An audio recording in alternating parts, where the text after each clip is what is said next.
En esta mañana pues le damos la bienvenida a cada uno de los presentes a la primera iglesia bautista de Bakersfield. También saludamos a aquellos que nos van a seguir por el internet. A ellos les decimos que por favor se suscriba al canal de YouTube, le dé me gusta a los videos, deje sus comentarios. Si usted tiene motivos de oración puede ponerlo allí y estaremos orando por él. Tenemos un hermano de la ciudad de Las Vegas que está pidiendo oración por su hermana. Él es uno de los seguidores. Por favor, téngale presente. Es el esposo, es Rubén, el esposo de la hermana que se llama Lupe, a quien queremos mucho. Así que téngale presente en sus oraciones. Bien, mis hermanos, quiero invitarles a leer el libro de los Hechos, capítulo 2, versículo número 33 nuevamente. Y usted dirá, ¿hasta cuándo vamos a estar en ese versículo, pastor? Hasta hoy. Porque ya vamos a avanzar. Hechos 2:33. Así que exaltado por la diestra de Dios y habiendo recibido del Padre la promesa del Espíritu Santo, ha derramado esto que vosotros veis y oís. Señor Dios, dirígenos con el poder de tu Santo Espíritu para que podamos entender tu palabra y ser instruidos por medio de ella. En Jesús, amén. Amados hermanos, estamos terminando el año. Ha pasado ya 364 días y unas horas. Estamos en víspera de un año nuevo. Y podemos afirmar de que vamos a llegar al nuevo año, ¿sí o no? Eso usted no lo sabe. Porque usted no sabe si Cristo viene en el próximo segundo. Esto nos da una gran lección. Que siempre debemos decir si Dios lo permite. ¿Recuerdan aquel hombre que dijo, mañana iré y haré esto y aquello y lo otro? Y el Señor le dijo, necio, esta noche vienen a pedir tu alma. Espero que no sea tu caso, ¿no? Pero usted no sabe si Cristo puede venir. Esto nos da otra gran lección de que nosotros tenemos el llamado de Dios a velar como las vírgenes sensatas, porque el Señor demanda esto de nosotros. Y vivir a la expectativa de que Cristo viene otra vez. Amados hermanos, creámoslo o no, ha pasado un año, quiere decir que es un año en el cual la venida del Señor está cada vez más cerca y las señales están apuntando hacia esto y se está cumpliendo lo que la Biblia dice. Meditando en esto, de la segunda venida, viene muy a colación con lo que expresa el versículo 33 de Hechos 2, cuando habla de Jesucristo como alguien que había sido recibido del Padre y que ha sido exaltado por la diestra de Dios. Y es que la segunda venida de Cristo y su juicio está asociado y forma parte de la exaltación de la figura de Cristo. Recordad, hemos visto que la exaltación incluye la resurrección, la ascensión, el sentarse a la diestra de Dios, pero la exaltación también incluye la segunda venida de Cristo. Y probablemente esto es lo que Pedro tiene en mente cuando está dando este mensaje a los que se habían congregado para escuchar a los 120 hablando las maravillas de Dios, y en respuesta también a la burla de aquellos que decían estos están borrachos. Y es que Jesús, como varón aprobado, cuando venga por segunda vez, no viene en un estado de humillación, no viene despojado de toda la gloria celestial como hizo en su primera venida, no viene a nacer como humano y a vivir de tal manera que no tiene ni siquiera dónde recostar la cabeza. Cuando nosotros leemos el resto del Nuevo Testamento y en especial el libro del Apocalipsis, podemos darnos cuenta que Cristo viene otra vez y esta vez viene en una condición exaltada, viene en un estado de gloria, porque Él es Rey de Reyes y Señor de Señores. Y viene otra vez precisamente para tomarle a usted y a mí, si hemos creído en Él como Señor y Salvador, e introducirnos a este estado de gloria, ya sea por medio de la resurrección si habremos muerto, o por medio de la transfiguración de nuestro cuerpo si estamos vivos cuando Él venga. La gente tiene dudas al respecto. La Biblia dice, no seas como muchos que tienen por tardado el regreso de Cristo. Otros probablemente ya crean que esto no es cierto y que Cristo no va a venir.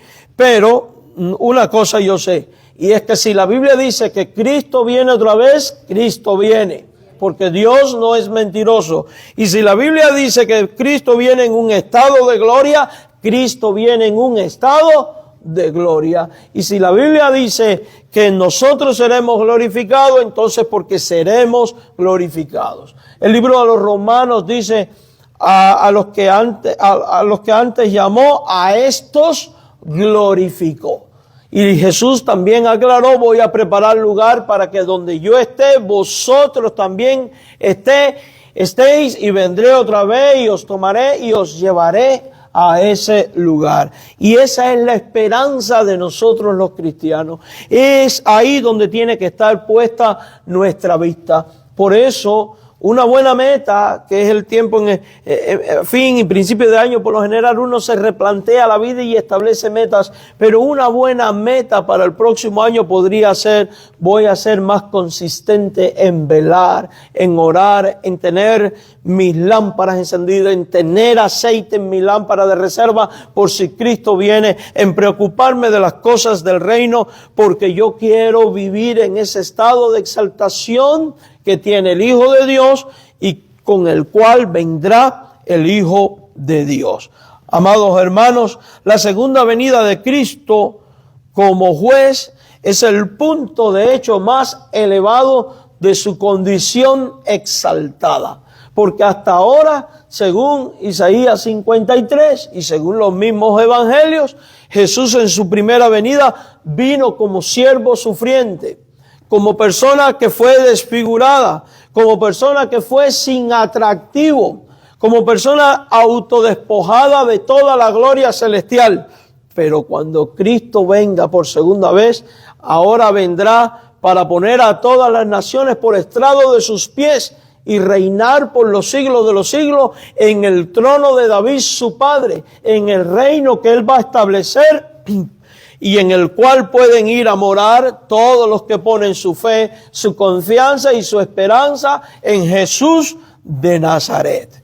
Y yo quiero hacer un recorrido por la Biblia para demostrar por medio de la Escritura que Pedro no se equivocaba cuando decía, a este varón aprobado Dios le ha exaltado.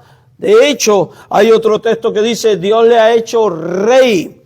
Y cuando vamos al Evangelio, vemos que esto de su segunda venida para juzgar y reinar por la eternidad fue algo enseñado por Cristo mismo antes de su muerte incluso. Por tanto, si fue enseñado por él antes de su muerte, quiere decir que esto es una profecía, porque es algo que está en el futuro.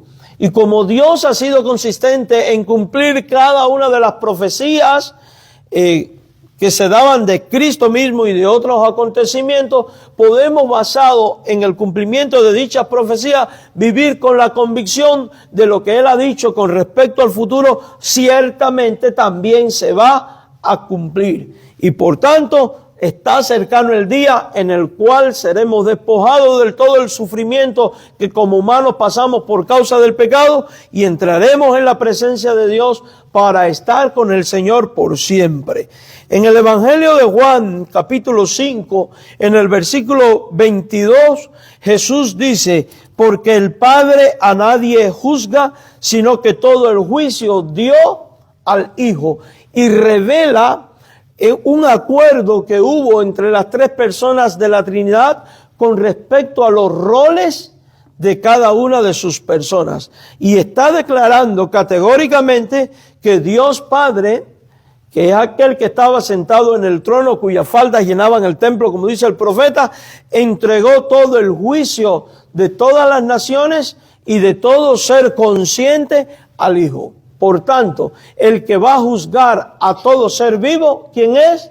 Jesús. Jesús juzgará a los ángeles, juzgará a los demonios y Jesús juzgará también a toda persona. Y de ahí que se demanda que nosotros vivamos para su gloria, agradándole en todo, haciendo sus mandamientos, y más cuando sabemos que cuando Él venga en gloria, pedirá cuenta de cada una de nuestras vidas. Pedirá cuenta de cada cosa que hicimos para Él o de cada cosa que dejamos de hacer, y traerá justa retribución, traerá galardones, coronas, premios para los fieles que tomaron sus minas e invirtieron en las cosas del reino, pero también habrá sentencias lamentables para aquel siervo inútil que, sabiendo que el Señor recoge donde no siembra, en vez de utilizar los dones dados por Dios, va y lo entierra.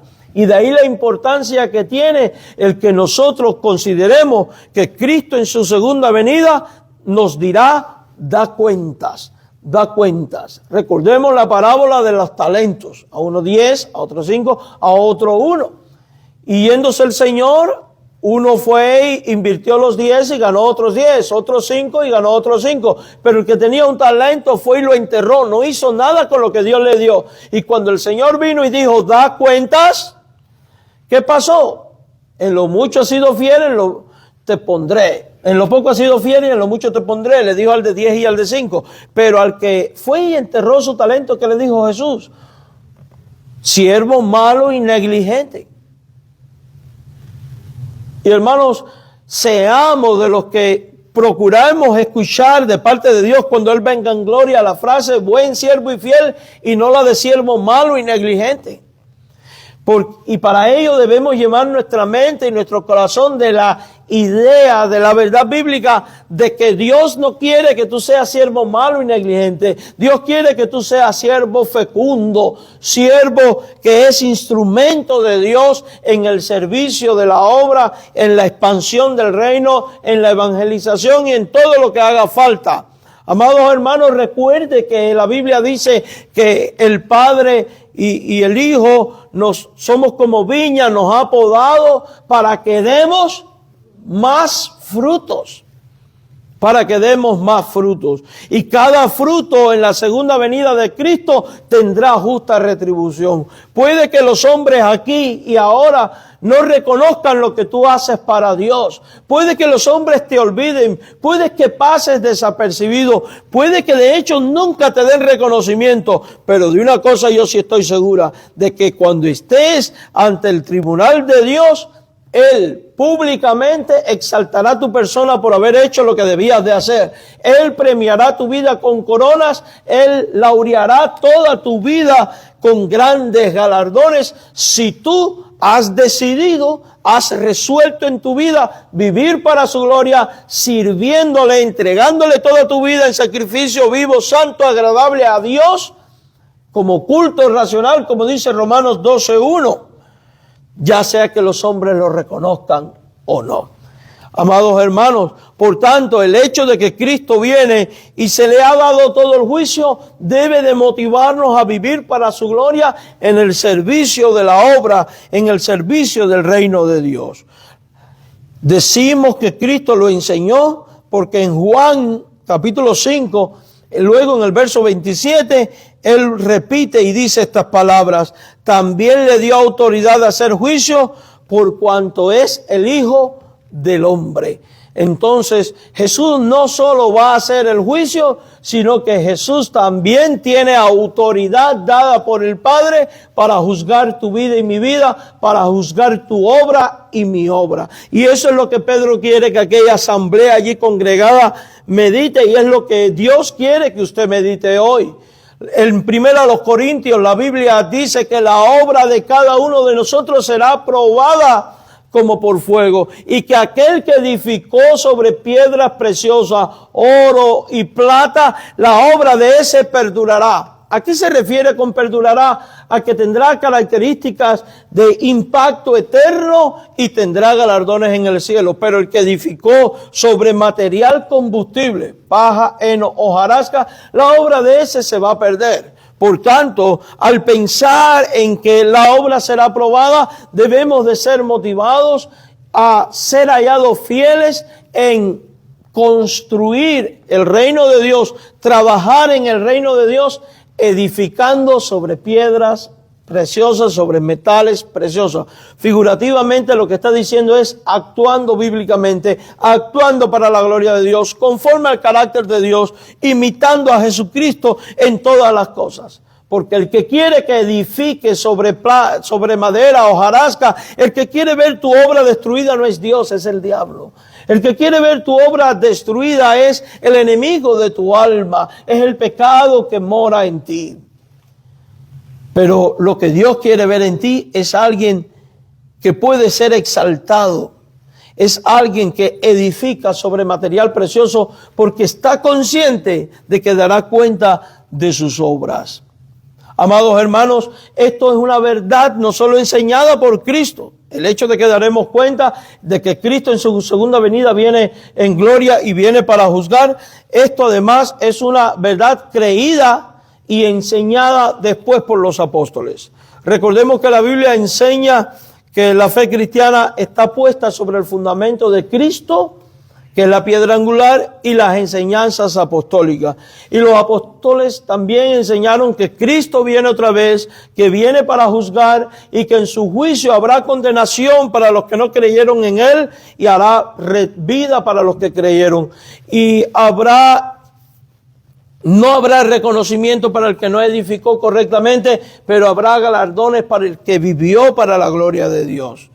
Por mandato mismo de Cristo es que los apóstoles enseñan esto. Si usted va al libro mismo de Hechos, en el capítulo número 10, en el versículo número 42, encontramos al apóstol Pedro enseñando lo siguiente, cuando tiene allí ese encuentro con Cornelio.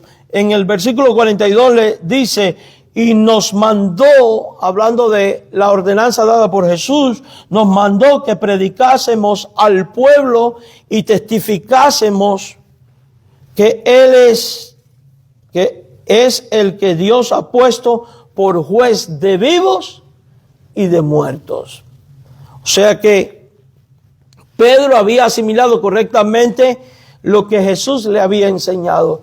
Y ahora esto que Pedro había aprendido de Jesús es lo que Pedro está transmitiendo a la nueva generación de creyentes. Esta verdad que ha trascendido los tiempos y ha llegado hasta nosotros y que hoy les comunicamos. Que Jesús es la persona establecida por Dios como Hijo de Dios, como Cristo, como ungido, como Rey del reino de Dios, que vendrá en gloria y pedirá ¿qué? Cuentas. En segundo lugar, vemos también que en acto de obediencia ministerial, esta verdad es enseñada y es creída.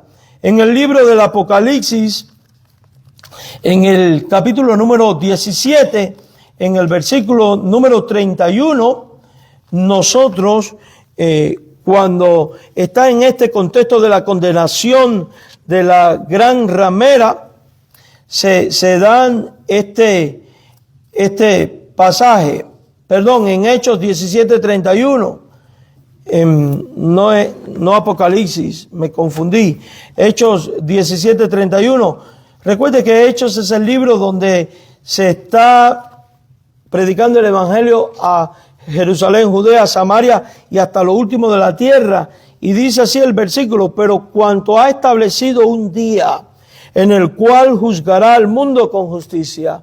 Amado hermano, el día del juicio es un día no por establecerse. La Biblia dice que es un día ya establecido. Usted y yo no sabemos el día ni la hora en que Cristo vendrá. Usted y yo no sabemos el día y la hora del juicio, pero el día y la hora ya ha sido establecido. Y lo dice la palabra de Dios cuando dice: por cuanto ha establecido un día. Así como fue establecido el día en que Cristo iba a venir, porque dice Gálatas 4:4, llegado el cumplimiento del tiempo, Dios envió a su Hijo, también está el día de la segunda venida establecido y el día del juicio. Recordemos que Jesús dijo que nadie sabe ni el día ni las horas que el Padre puso en su sola potestad. Ya Dios lo sabe, Dios lo tiene designado. Y gústele a los hombres o no, quieran los hombres o no, gústele a usted o no, el día viene. El día viene. Y viene para pedir cuenta, en el cual juzgará, y escuche esto, dice, juzgará al mundo. O sea, no solo creyentes, sino también a todo el mundo. Y lo hará con justicia. Con la justicia divina, justicia que es perfecta, justicia que el mundo no conoce. Porque gústenos o no, lo cierto es que todos los sistemas de gobierno que han existido desde que el hombre cayó en el pecado son sistemas de gobierno y de juicio corrompidos, marcados por el pecado, que han fallado muchas veces en la práctica y en el ejercicio de la justicia. Pero Jesús no fallará. Jesús es certero porque Jesús es Dios y como Dios es santo y en su santidad es perfecto y en su santidad y perfección no puede errar en el ejercicio de la justicia. Por tanto, eso nos lleva a darnos cuenta en por qué la Biblia dice que a Dios no lo podremos burlar. Porque la Biblia dice que dura cosa es caer en manos de un Dios vivo.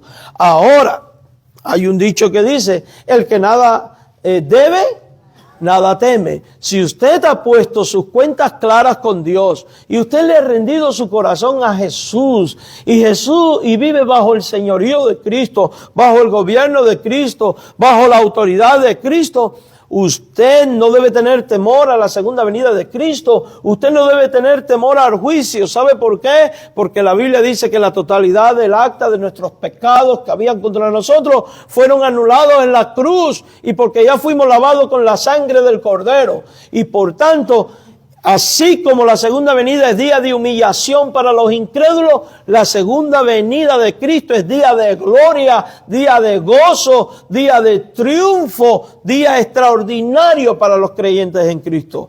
¿Por qué? Porque ya sea por resurrección o por transfiguración, el pecado no será más en tu vida. El pecado ya no gobernará tu alma, no dañará nada absolutamente en ti, sino que ahora disfrutará de un estado de plenitud como jamás has visto y que tú y yo no podremos descifrar nunca, porque no ha habido un solo ser humano salvo Jesús que no haya experimentado esta condición. Bueno, Adán lo tuvo antes de caer.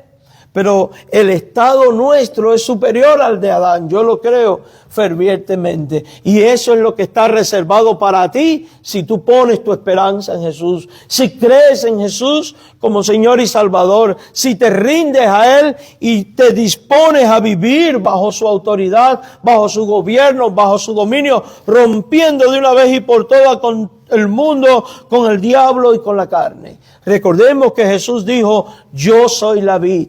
Ustedes los pámpanos, el que permanece en mí y yo en él, este llevará muchos frutos. Y parte de esos frutos es el poder caminar en novedad de vida, en esa vida abundante, fructífera de Cristo y que al final será reconocida y premiada en la eternidad.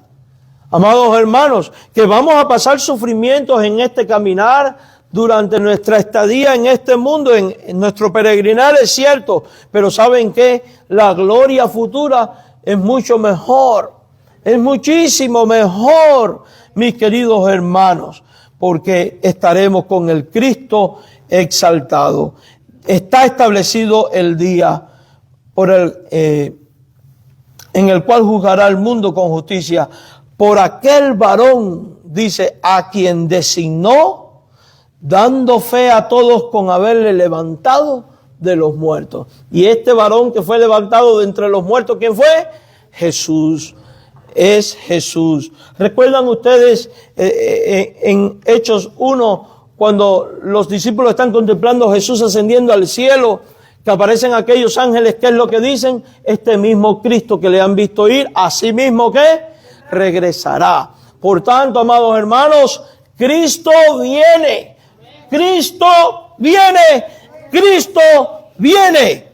Y ponte a cuentas con Él y verás las maravillas que Él puede hacer contigo y verás el reino de Dios y lo disfrutarás no solo aquí y ahora, sino después en la eternidad. Mi querido hermano, la segunda venida de Cristo es para juzgar es un testimonio de su condición exaltada.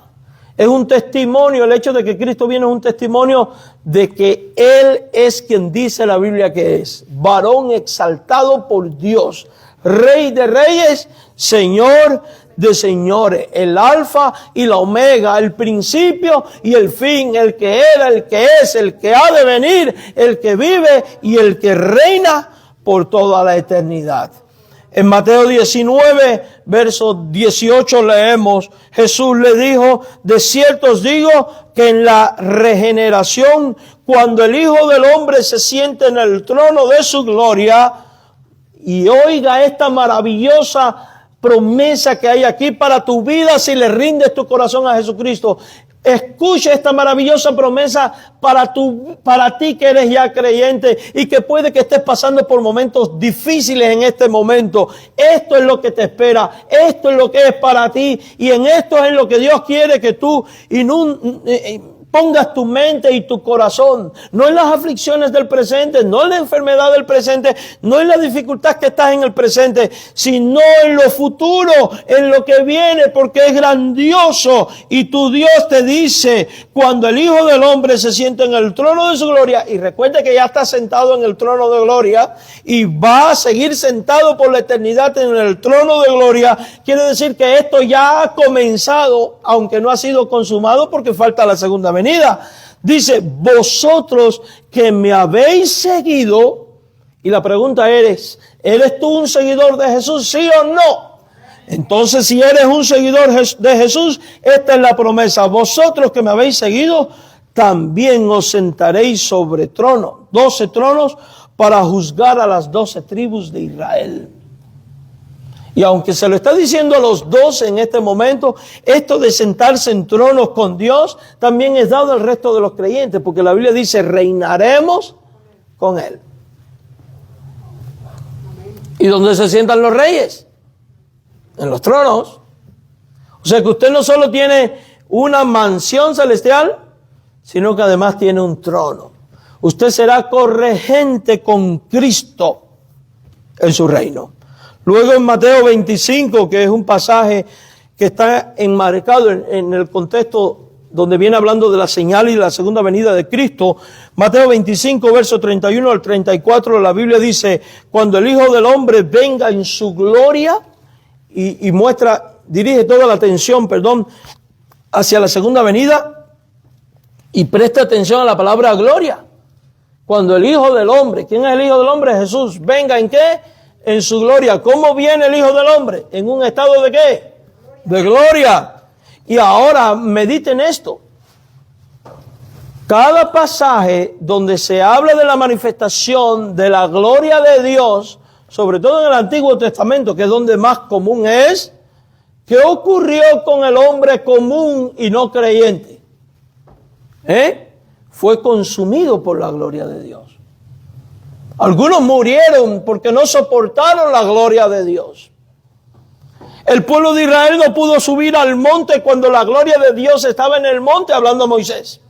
El pueblo de Dios no pudo entrar, los sacerdotes ni siquiera podían entrar al tabernáculo cuando la gloria de Dios estaba en el tabernáculo. Y luego el apóstol Pablo, cuando va camino a Damasco para perseguir a los creyentes de aquella ciudad, se le aparece a Jesús en un estado de gloria y él cae ciego. Y es que la gloria de Dios a los que están en pecado es una gloria irresistible. La sola gloria de Dios probablemente en su segunda venida destruirá a todos los enemigos de Dios. Y esto es interesante porque a veces incluso cantamos que caiga tu gloria en este lugar. Mire, mejor que no caiga. Mejor que no caiga. Debemos buscar la gloria de Dios, sí, en ese sentido, glorificarle. Pero estamos hablando de esa parte natural de Dios. Amados hermanos, y esto es extraordinario. Los únicos que van a resistir la gloria de Dios somos los creyentes. Por eso Hebreos dice, acérquense confiadamente ante el trono de la gracia. ¿Y por qué podremos acercarnos a la gloria de Dios y participar de la gloria de Dios en un estado de gloria? Porque hemos sido glorificados gracias a la sangre de Cristo. Porque la sangre de Cristo nos ha quitado la culpa del pecado. Nos ha quitado la maldición del pecado y por eso sí podemos presentarnos delante de esta gloria. Pero la gloria de Dios destruirá el mundo. La Biblia es clara. Se sentará en su trono de gloria. Cuando el Hijo del Hombre venga en su gloria, todos los santos ángeles con él, entonces se sentará en su trono de gloria y serán reunidas delante de él, ¿quiénes? Dice la Biblia, todas las naciones. Y está hablando de este juicio, que luego lo vemos en Apocalipsis. Y dice que en ese juicio apartará los unos de los otros, como aparta el pastor las ovejas de los cabritos. O sea, que en ese juicio pondrá Dios a sus hijos a un lado y a los impíos al otro.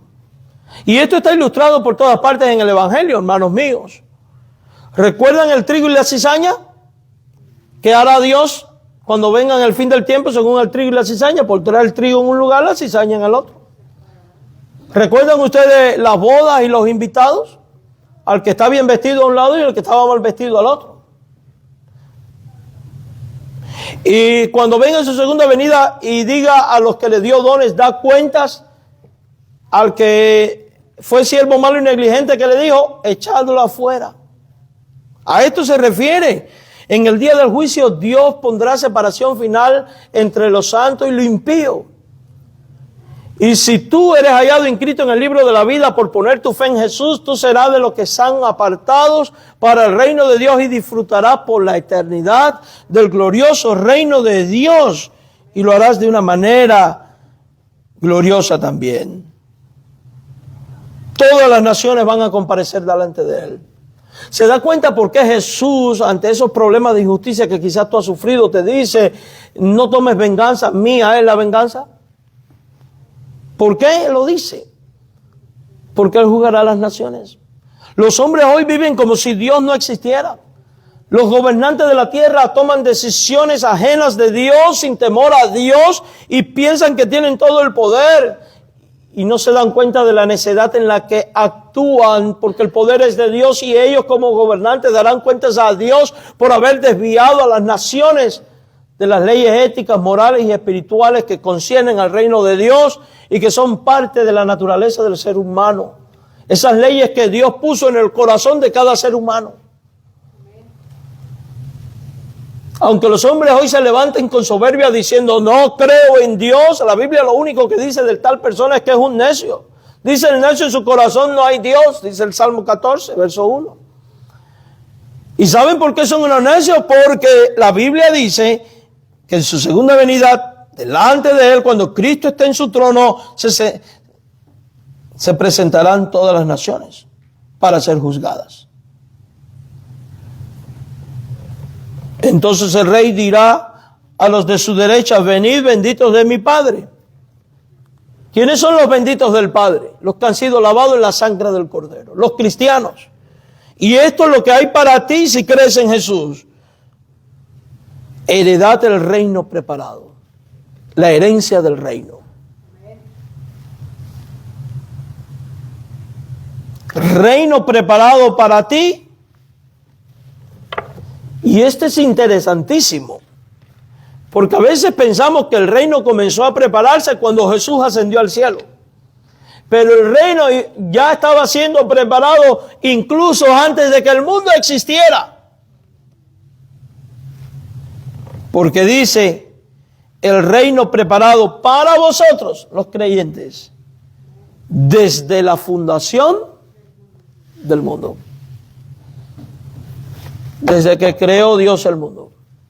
Recuerde que el Edén era un santuario que figuraba el reino de Dios, el lugar donde el hombre moraba en la presencia de Dios, en el lugar de Dios, bajo el gobierno de Dios. Y hacia allá vamos nuevamente. Heredad el reino. ¿Cuál será tu herencia? por creer en Cristo? El reino de Dios. El reino de Dios. En Lucas 3:17 dice la Biblia, su aventador está en su mano y limpiará su era. La era es el mundo. ¿Y qué hará Dios en su segunda venida? ¿Qué hará Jesús en su segunda venida? Dice Lucas 3:17, recogerá el trigo en su granero. ¿Y quién es el trigo, hermano? Los cristianos. Pero ¿qué pasará con la paja? Con la cizaña. Será quemado un fuego que nunca se aparta. Y aquí vemos este apartamiento. Por eso dice la Biblia que somos nación santa y pueblo adquirido por Dios. Si has creído en Cristo, vendrás al granero de Cristo. Luego Pablo en Romanos 2:16 dice, en el día en que Dios juzgará por Jesucristo los secretos de los hombres conforme a mi evangelio. Y esto tiene que hacernos pensar. Dice que Jesucristo va a juzgar los secretos. Quiere decir que no solo serán juzgadas las acciones públicas, sino los secretos. Eso que tú pensaste que no debías haber pensado. Eso que tú hiciste a escondidas pensando que nadie te miraba. Eso que albergas en tu corazón por años y que no has logrado liberarte de ello. Eso será juzgado. Por eso, todo el accionar del cristiano, el público y el secreto, porque todos tenemos secretos, debe de ser vivido bajo la gloria de Dios, bajo el gobierno de Dios, para la gloria de Dios. Y de ahí que el cristiano es llamado entonces a disciplinar la mente, el corazón, la vida y la conducta, porque tus secretos serán juzgados. Recuerde que Dios sí conoce lo que hay en lo más profundo del hombre. Y Él discierne los pensamientos y las intenciones del corazón. Y qué necios somos cuando pretendemos hacer las cosas a escondidas. Qué necios somos cuando nos levantamos haciendo pecado pretendiendo que nadie nos vea. Dios no puede ser burlado.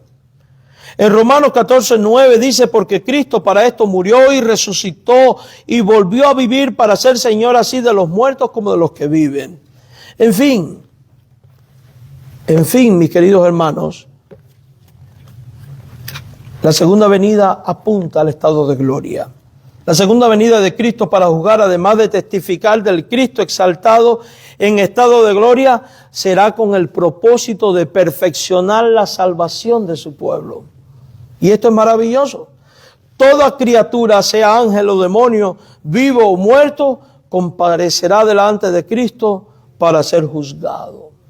Dice Mateo 24:30, entonces aparecerá la señal del Hijo del Hombre en el cielo, y entonces lamentarán todas las tribus de la tierra y verán al Hijo del Hombre viniendo sobre las nubes del cielo, y escuche estas palabras, con poder y gran gloria. En el momento en que esto está siendo dicho, Jesús está preparando el corazón de los apóstoles. ¿Por qué? Porque los apóstoles están a punto de ver a Cristo crucificado, muerto y sepultado. Y de ellos no creer esta verdad por fe, terminarían desanimados como terminaron. Como mismo puedo terminar tú y yo si miramos a nuestro alrededor y pensamos que el caos en el que estamos viviendo en lo político, en lo económico, en lo social, en lo moral, en lo espiritual, no tiene solución. Y nos dejamos atrapar por las cosas del mundo. Cuidado, si usted quita la vista del cielo y su corazón de la esperanza de la segunda venida y todo lo que esto trae, el mundo te va a aplastar. Los problemas te van a aplastar. El trabajo te va a aplastar. Los problemas de familia te van a aplastar. Esa adicción te va a aplastar. El problema de pecado que tiene en tu corazón que no has logrado vencer te va a aplastar. Pero cuando usted mira a Jesucristo y trae ante Él su trabajo y su carga, uno, hallarás reposo. Dos, hallarás descanso. encontrarás alivio. Y 3, encontrarás sobre todas las cosas la fortaleza para seguir adelante, sacudiendo el polvo y diciendo, ¿sabes qué? Es cierto que estoy pasando por todo esto, pero lo que viene es de poder y de gloria, y yo quiero disfrutar de ese poder y de esa gloria. Y estoy convencido que el Dios que está en mí, que está conmigo, no me dejará ni me desamparará. Estoy convencido que aunque mi padre y mi madre me dejaren, con todo Jehová me recogerá. Y estoy convencido que aquel que me ha lavado con su sangre preciosa, inevitablemente cuando venga en poder y gloria, me tomará, me llevará consigo y me hará vivir con él por toda la eternidad. Esa es la esperanza del que cree en Cristo. Amado hermano, cualquiera de nosotros tiene debilidades en las cuales baja la cabeza y empieza a mirar lo terrenal. Pero cuando eso te ocurre, recuerda lo que dice la Biblia. Cristo viene en poder y gloria. Por tanto, alza tu vista al cielo, porque de allí viene el poder necesario para poder subsistir y poder avanzar en este peregrinaje. Amado hermano, la Biblia dice con toda claridad que Él enviará sus ángeles con gran voz de trompeta y juntará a sus escogidos. ¿Quiénes son los escogidos de Dios? Los cristianos. De los 4 vientos, o sea, de todas las partes de la tierra, desde un extremo del cielo al otro. Eso significa que cuando Él venga en poder y gloria, ipso facto, usted y yo seremos llevados a Él. Y estaremos por siempre bajo sus alas, en su habitación. El diablo será destruido y arderá en el infierno junto con todos sus seguidores, pero usted disfrutará de una eternidad gloriosa. Y es ahí donde tiene que estar puesta tu esperanza. El Cristo exaltado en gloria, en el día del juicio sentenciará a los malvados a la condenación eterna y premiará a los salvos. No con la vida eterna, porque la vida eterna se tiene cuando usted cree en Jesús. Premiará a los santos con galardones. Por tanto, amado hermano, en medio de un mundo de caos, mira al Cristo de gloria. A ese que es varón aprobado por Dios, como decía Pedro en Hechos. A ese que, como dice Pedro en Hechos 2:33, que es el texto base de este sermón. A ese que Pedro dice por inspiración del Espíritu Santo que Dios le ha hecho Señor y Cristo. Y le ha glorificado. ¿Se da cuenta usted de algo, mi amado hermano? Que su Cristo es un Cristo de victoria. Que su Cristo es un Cristo triunfante. Que aunque vivimos en un mundo donde parece que el mal está venciendo, lo cierto es que hay un dicho que dice, las cosas para que se pongan buenas primero se tienen que poner bien malas. La última palabra no la tiene el diablo, la tiene Dios. Y Dios sigue estando en control porque su Hijo está sentado en el trono y vive y reina y vive y vivirá por la eternidad. ¿Quieres tú disfrutar de este estado de gloria? Simplemente arrepiéntete de tus pecados que has cometido para con Dios. Pídele que te lave con la sangre de Cristo. Cree en Él como el Hijo de Dios, como Dios hecho hombre. Cree en su muerte y en su resurrección. Cree que Él viene otra vez. Ríndele tu vida a Él y Él imputará su justicia en ti, declarándote inocente de todo pecado, haciéndote hijo suyo y garantizando un lugar para ti en el reino cuando Él venga en gloria. Oramos. Gracias, Señor, por esta mañana en la cual hemos podido alabar, bendecir, exaltar tu nombre y ser edificados por medio de tu palabra, la Biblia. Ahora llévanos a nuestro hogar con tu bendición y oramos por si alguien hoy que ha escuchado este mensaje no ha sido salvado, pueda ser tocado y alcanzado por ti para vida. En el nombre de Jesús, amén. Hermanos, puestos de pie, cantamos el himno 466, Victoria en Cristo, Victoria en Cristo. A todos los que nos han estado siguiendo por el internet, gracias por acompañarnos. El Señor les bendiga ricamente a ustedes también. 466.